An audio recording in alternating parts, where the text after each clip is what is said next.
Don't drive. Your wife cut the brakes. The desperate scream of a 9-year-old girl echoed across the private parking lot of Khalil al-Hassan's mansion.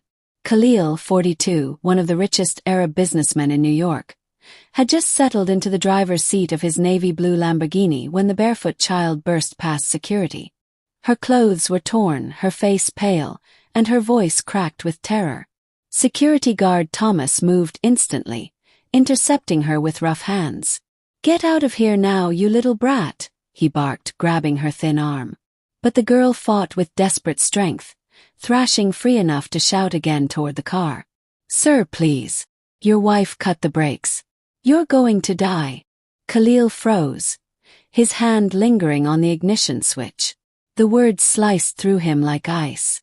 They weren't the usual cries of a beggar. There was no manipulation in that voice, no theatrics. Only raw fear, urgent and unshakable. "Let her go," Khalil ordered sharply, pushing the door open. "I said let her go." Thomas scowled but released his grip. The girl stumbled forward, trembling, not from cold but exhaustion and fright. Her eyes, large, haunted, too old for her small face, locked on Khalil with unsettling intensity. "How do you know my name? How do you know who my wife is?" Khalil asked cautiously, taking a step closer. "I saw her last night," the child stammered between sobs. "She was in the garage with tools. She cut wires under the car. I heard her on the phone saying you wouldn't come home anymore." Khalil's breath faltered. His wife, Victoria, 35, had been acting strangely for weeks.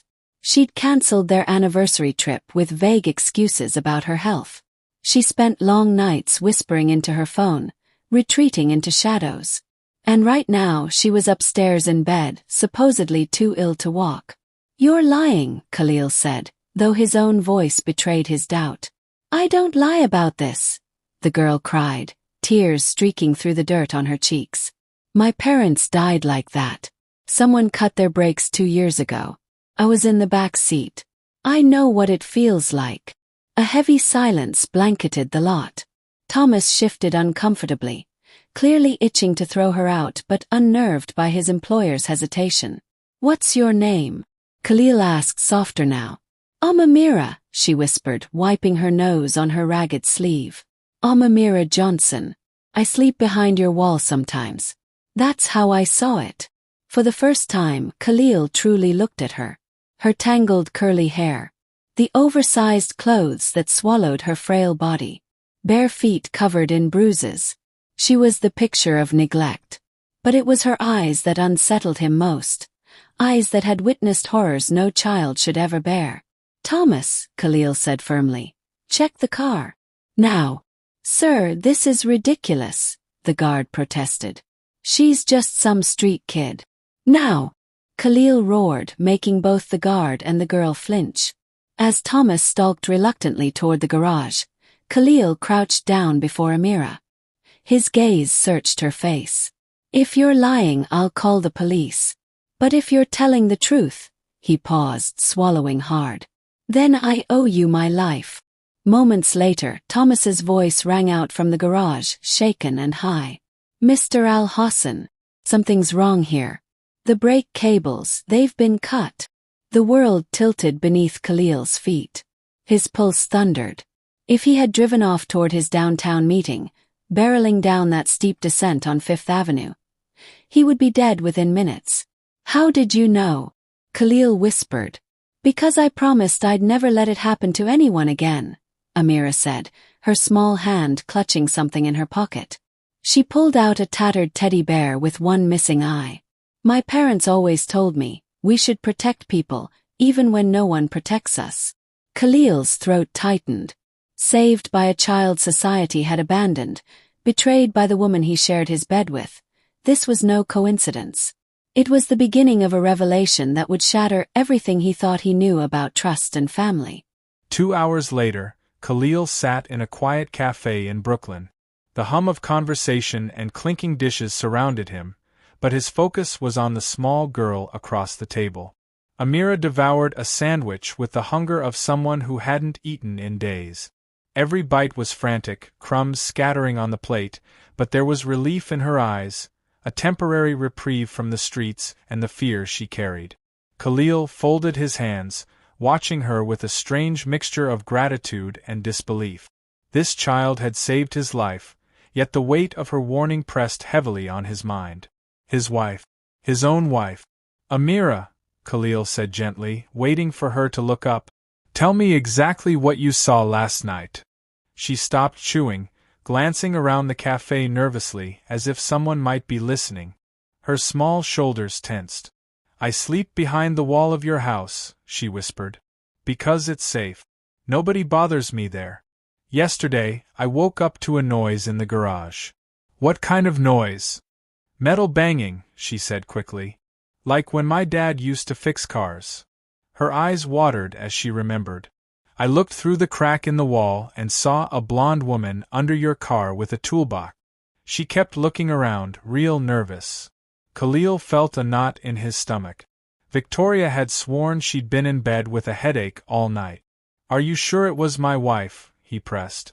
She said so on the phone, Amira replied, her voice trembling. I heard her say, tomorrow morning when he leaves, it will look like an accident. Then she said she cut it real clean so it wouldn't fail. Just like the man who killed my parents. Her little hands clenched around the crust of her sandwich. Khalil's throat went dry. He was seconds away from demanding more when the cafe door opened. Dr. Benjamin Carter entered. A tall, dignified man of 55, with graying hair at the temples and the kind of presence that filled a room without effort. Khalil had known him for 15 years. More than just his lawyer, Carter was his trusted confidant. Khalil waved him over. Dr. Carter listened silently as Amira recounted her story again, every detail spilling out between frightened breaths. When she finished, Carter's expression was grave. Call, he said in a low voice, this is attempted murder. But a court won't take a child's testimony as enough. Brave as she is, they'll question her credibility. Then what do we do? Khalil asked, his voice strained. We go back to your house carefully, Carter replied. And we investigate. Amira's sandwich lay half-eaten now. She watched the men with wide eyes, searching their faces for assurance. Amira, Khalil said softly, do you have somewhere safe to stay tonight? She shook her head. I always manage on my own. Not today. Today you're staying with me. His own words surprised him. He turned to Carter. Find a safe hotel for her. Somewhere discreet. Of course, Carter nodded. But Khalil, understand, this child could be in danger now. If Victoria finds out she knows. Khalil's blood turned to ice. He hadn't thought of that. Amira wasn't just a savior, she was now a witness. And if Victoria had truly plotted his death, what would she do to silence a child? An hour later, they returned to the mansion. Victoria descended the sweeping staircase as though floating, draped in a white silk robe. Her blonde hair fell perfectly in place, too perfect for someone claiming illness. She smiled sweetly as she kissed Khalil on the cheek. Darling, you're home early, she said. I thought you had a late meeting. Change of plans, Khalil replied evenly. Victoria, this is Dr. Carter, my lawyer. And this is Amira. For the briefest moment Khalil caught it, a flicker in his wife's blue eyes, a flash of pure panic before she smoothed it into a smile.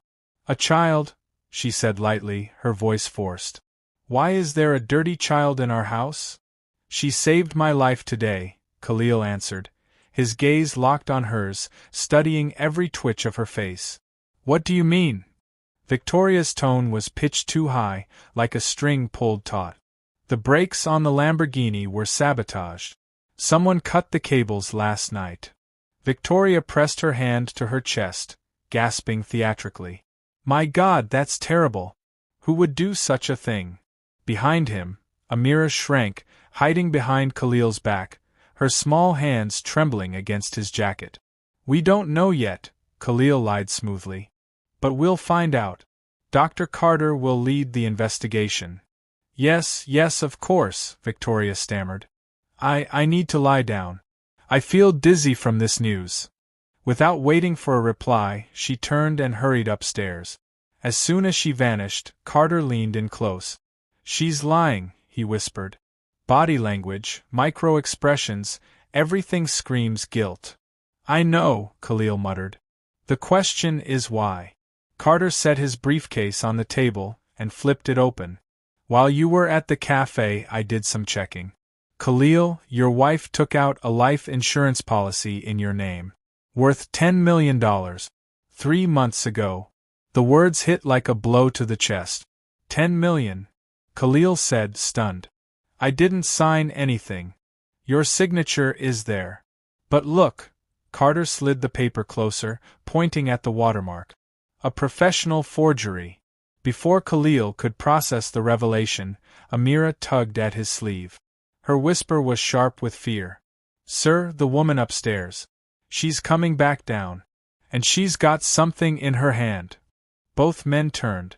Victoria stood halfway down the staircase, the light of the chandelier glinting off the steel blade she carried. A kitchen knife, gripped tight.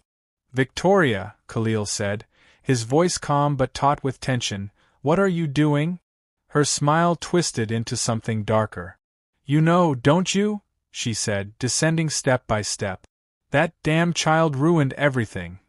Victoria descended the stairs slowly, the kitchen knife gleaming in her hand. The light from the chandelier flickered across her face, no longer that of the elegant wife Khalil thought he knew, but of someone cornered and dangerous.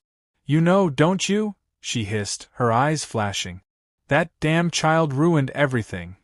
Dr. Carter's hand slipped into his pocket, pulling out his phone. He pressed the emergency number discreetly, his lips barely moving as he spoke to the dispatcher. Meanwhile, Khalil stepped forward, placing himself between Amira and the advancing woman. He could feel the girl trembling against his back, her small hands clutching his jacket with all the strength she had. Victoria, he said, voice steady though his pulse raced. Put the knife down. We can talk about this. Talk. Victoria let out a sharp laugh that echoed coldly through the mansion. 5 years, Khalil. 5 years of being the perfect wife, smiling at your boring friends, nodding through endless dinners, pretending I gave a damn about your business. And when I finally decide to end it, some filthy street urchin ruins everything. Why? Khalil asked, every word controlled, his eyes locked on hers. Why do you want to kill me? Because $10 million is worth far more than putting up with you for the rest of my life, she spat. Her grip on the knife tightened. And because I have someone waiting for me. Someone who truly loves me. Behind Khalil, Amira's small voice broke through, trembling but clear. Sir, she's the same woman who killed my parents.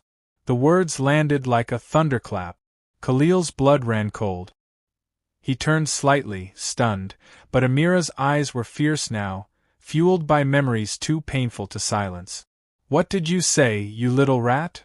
Victoria snarled, descending 2 more steps. The knife trembled in her hand.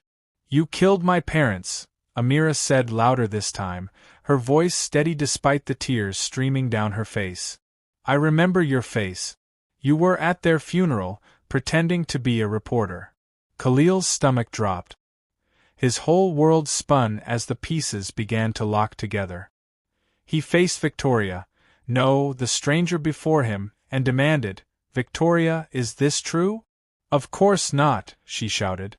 But her denial rang hollow. Dr. Carter's phone was still recording. He raised his voice deliberately, catching everything on tape. Amira's voice rose again, stronger, defiant. My father found out you were stealing parts from the warehouse where he worked. He was going to report you. So you cut the brakes on his car, just like you did on Khalil's. Shut up! Victoria screamed, storming down 3 more steps. She was only meters away now, knife poised, fury twisting her face. That was when Dr. Carter revealed what none of them expected. His voice was calm, cutting through the tension like a blade. Victoria, or should I call you by your real name, Christine Palmer? The woman froze mid-step. The mask she had worn for years cracked in an instant. Her eyes widened, panic flickering. For the first time, her confidence faltered. "How do you know that name?" she whispered. "Because I've spent the last 2 hours investigating you," Carter said coldly, pulling documents from his briefcase. He held them up, his tone deliberate. "Christine Palmer. Wanted by the FBI for insurance fraud in 4 states. Always the same method. Marry wealthy men, take out large policies, then stage their deaths as accidents." Khalil staggered back, bile rising in his throat. "How many?" His voice was barely audible. "You would have been the 5th, Carter replied grimly. Amira's parents were collateral damage. Her father discovered Christine was using the warehouse for her operation. Victoria, or Christine, laughed then, a sound filled with hysteria and venom. 5 years pretending to be the submissive Arab wife. 5 years tolerating your ridiculous traditions, your pompous friends, your idiotic rules. And now some filthy brat exposes everything. Then why didn't you just divorce me? Khalil demanded, genuine confusion breaking through his rage. Divorce, she sneered. Divorce would have given me a few million. Widowhood would give me everything. Her knife pointed suddenly at Amira. And that brat almost ruined years of planning. The wail of sirens cut through the night, growing closer. Red and blue lights flickered faintly through the windows. Christine's eyes darted toward the sound, wild with desperation. You think I'll go to jail? Never, she shouted. Then she lunged. Her body hurled down the staircase, knife raised. Amira's scream pierced the air. But instead of running, the girl shouted something in Arabic, her voice filled with faith and courage. Kaliyakan Alamaki, may God be with you. The words ignited something in Khalil. He moved instinctively, grabbing Amira into his arms and throwing himself sideways. Christine stumbled, crashing hard to the floor. The knife spun from her hand and clattered across the room, embedding itself into the wooden wall with a heavy thud. In seconds, police officers flooded through the mansion doors. Guns drawn, they found Christine Palmer pinned beneath Khalil's weight, thrashing and shrieking. I'll find you, you worm! She spat at Amira, her eyes filled with venom. Wherever they hide you, I'll finish what I started. Detective Rodriguez approached swiftly. Do we have everything on tape? Every word, Carter confirmed, holding up his phone. A full confession, murder, attempted murder, conspiracy. Christine screamed curses as the officers handcuffed her, dragging her toward the waiting squad cars. But before she was shoved inside, she turned back one last time. Her voice was cold, warning, poisoned with menace. You think you're the hero, Khalil? You don't know anything. There are powerful people behind this. People who won't let some filthy child destroy years of planning. Her words echoed even after the car door slammed and the sirens carried her away. Khalil stood in the silence that followed, Amira trembling in his arms. The girl's voice was small, frightened, but steady. What did she mean by powerful people? Carter snapped his briefcase shut, his face grim. She didn't work alone. Christine Palmer is part of a larger operation. An insurance scheme worth millions. And now that she's been caught, they'll want to silence the witness, Khalil finished, holding Amira tighter. Not if she's under the protection of someone with the resources to fight them, Carter said, his eyes locking on Khalil. At that moment, Khalil made a decision that would alter the course of both their lives. He lowered himself to his knees before Amira, taking her small hands in his. His voice broke with emotion. Amira Johnson, you saved me twice today. First from the breaks, then by showing me who Victoria really was. Now it's my turn to save you. Her lips trembled. How? Would you like to have a family again? Khalil asked. A family that would never let anyone hurt you? Her eyes filled with tears, tears of hope this time. You would adopt me? If you want me to, Khalil whispered. And Dr. Carter will make sure you're protected. Amira threw herself into his arms, sobbing into his chest. I promise I'll be a good daughter. I'll study, I'll never steal food again. You're perfect just the way you are, Khalil whispered, his own tears falling.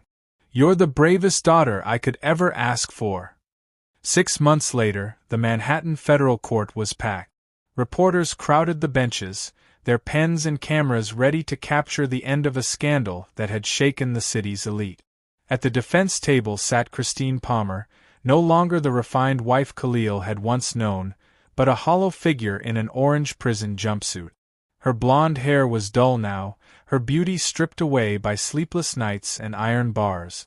She avoided looking at the prosecution table, where Khalil sat with Dr. Carter on one side and Amira on the other. Amira's transformation was striking. Her curly hair was neatly braided, tied with golden bows, and she wore a crisp blue dress that matched her bright, determined eyes. Her small hand gripped Khalil's tightly, grounding them both. "Are you afraid of her?" Khalil whispered, leaning down to his daughter. Amira shook her head with quiet conviction. "Not anymore. You taught me that bad people only have power when good people stay silent." The gavel struck. The court is now in session. The trial had uncovered layers of corruption and horror. After Christine's arrest, investigators traced a vast international network of fraud. 12 more people had been arrested, including Christine's secret lover, a corrupt insurance consultant who had orchestrated the deaths of at least 15 wealthy men in 5 countries. Christine had been their perfect infiltrator, slipping into lives with elegance and charm, then leaving only tragedy behind. The judge's voice cut through the tense silence. "Christine Palmer, you have been found guilty of first-degree murder, attempted murder, insurance fraud, and criminal conspiracy. For the deaths of Amira Johnson's parents, and for the attempted murder of Khalil Al-Hassan, you are sentenced to life in prison without the possibility of parole." The gavel slammed again, echoing like thunder.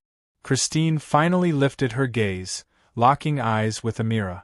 She had expected fear, tears, or hatred. Instead, what she saw was something far worse: pity. Leaning toward Khalil, Amira whispered, "Dad, I feel sorry for her. She'll never know what it's like to have a real family." Khalil's heart swelled with pride at her words. He kissed the top of her braided head. "That's what makes you special, Habibi. You have too big a heart to hold hatred." After the sentencing, they walked to Dr. Carter's office. Papers were signed, documents stamped, and the final steps of adoption completed. Amira Johnson was now, officially and forever, Amira Al-Hassan. Her life changed in every way. She was enrolled in one of the best private schools in New York. She had her own bedroom painted in soft lavender, decorated with fairy lights, shelves of books, and a princess-themed canopy bed she had picked herself. Most of all, she had something she had once thought lost forever: safety. Family. Love. Khalil often watched her in awe, whether she was laughing over homework, clutching her teddy bear, or falling asleep with a book on her chest. She had survived the streets, betrayal, and grief, but she still carried a light in her that no darkness had extinguished. One evening, as they reviewed adoption papers in Carter's office, Khalil raised a new topic. "Dr. Carter, that money we recovered from Christine's accounts, the $2 million she stole from the families of her previous victims?" Carter smiled. "It has been returned to the surviving families. The unclaimed portion we put into the foundation you created. The Amira's Hope Foundation," Amira said proudly, her eyes sparkling. "We've already helped 43 children get off the streets." Carter nodded. "You've given those children a future, Khalil. And Amira, you've given them hope." 6 months earlier, Khalil had been a wealthy but lonely man, trapped in a loveless marriage, oblivious to the plot against his life. Today, he was a father, a protector, a man reborn through the courage of a child who had screamed when no one else would. That night, as they walked down Fifth Avenue toward Khalil's new armored SUV, Amira slipped her hand into his. "Dad, do you think my parents would be proud of me?" Khalil stopped right there on the busy sidewalk. He knelt in front of her, ignoring the curious stares of strangers. He cupped her face in his hands. "Amira, your parents raised you to be brave, honest, and kind. They would be prouder of you than any father could be. Tears welled in her eyes. And they would love you too, she whispered, hugging him tightly. Because you love me the way they loved me. That night, when he tucked her into her princess bed, she whispered one last secret. Daddy, I wasn't sleeping behind your wall by accident. I'd been watching your house for a week. You always left food for the stray cats. I figured, if you were kind to animals, maybe you'd be kind to children too. Khalil's chest tightened. His eyes burned with tears. So, you saved me because I fed cats? No, Amira smiled sleepily. I saved you because good people deserve to be protected. Just like you protect me now. Khalil sat by her bed long after she had drifted off to sleep, overwhelmed by the thought that a day which had begun with betrayal and attempted murder had given him the greatest gift of his life, a daughter.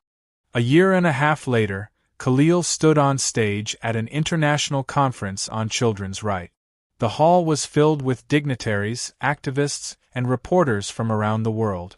Yet the spotlight wasn't on him, it was on the small figure beside him. 10-year-old Amira Al-Hassan, dressed smartly in a white dress with gold trim, stepped up to the microphone with steady confidence. Her curls had grown longer, her posture straighter, but her eyes still carried the same fire that had saved Khalil's life. She looked out over the crowd without fear. My father taught me, she began, her voice clear and ringing, that it doesn't matter where you come from or how much money you have. What matters is whether you have the courage to help someone when no one is looking. Sometimes, saving a life is as simple as shouting, "Don't drive." The audience erupted in applause, the sound echoing through the grand auditorium. Khalil's heart swelled with pride. He had built empires, negotiated with world leaders, and survived corporate wars, but nothing compared to the pride of standing next to his daughter, the child who had once been invisible to the world and had now become its voice. The Amira's Hope Foundation had grown beyond his wildest expectations. What had started as an act of gratitude had become a movement. Operating in 12 cities, the foundation had taken more than 500 children off the street. Each one was given shelter, education, and, most importantly, the knowledge that they were not forgotten. Amira herself insisted on meeting many of the children personally. She would sit with them, listen to their stories, and tell them that they, too, had the power to protect others. Christine Palmer, meanwhile, sat behind the walls of a federal prison. Stripped of her aliases, her wealth, and her charm, she spent her days facing investigators and lawyers, her only relevance being the secrets she still carried about other crimes. The powerful people behind her had been exposed, many arrested, some still hunted, but Christine's reign of destruction was finished. Sometimes, the most unlikely people carried the greatest lessons. A homeless child had taught a millionaire that true wealth wasn't measured in bank accounts or cars, but in love, courage, and responsibility. After the conference, Khalil and Amira walked down Fifth Avenue together. This time, they were not hurried, nor fearful. Arm in arm, they strolled like any father and daughter, though Khalil never stopped noticing the curious glances of passers-by. In their eyes, he saw recognition not of his business empire, but of the story that had captured the city's heart, the story of a girl who screamed the truth and changed two destinies. As they neared the armored SUV, Amira tugged his hand. "Dad, do you think I've made my parents proud?" Khalil stopped and knelt before her, just as he had done so many months ago. "Amira," he said softly, "your parents would be prouder of you than I can even describe. You've turned their tragedy into a light for hundreds of children. You've shown the world what real courage looks like." Tears glistened in her eyes, but her smile was radiant. She hugged him tightly. "And they'd love you too. Because you love me the way they did." That night, back at the mansion, Khalil tucked her into bed. The room was filled with shelves of books, stuffed animals, and the faint glow of a nightlight shaped like a star. As he pulled the covers up, Amira turned sleepily toward him. "Daddy," she murmured, "I've been thinking. You saved me too. Not just from Victoria, but from being invisible. You saw me when no one else did. Khalil kissed her forehead, his chest aching with emotion. No, Habibi. You saved me first. You screamed when I couldn't see the danger. You reminded me what matters most. Amira clutched her old teddy bear, the one with the missing eye, and smiled. Then we saved each other. Within moments, she was asleep, her breathing soft and peaceful. Khalil sat there a long while, reflecting on how one desperate cry in a parking lot had rewritten his entire life. He thought of Christine's venomous words about power, and of Amira's wisdom in offering pity instead of hate. In the end, it was not power or wealth that had triumphed, but the voice of a child no one had thought to listen to.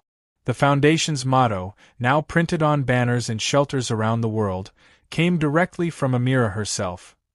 Heroes come in all sizes. Sometimes all it takes is one brave voice. As the city outside pulsed with lights and movement, Khalil whispered into the quiet room. Thank you, Amira. For saving me. For giving me a family. For reminding me that true wealth is love.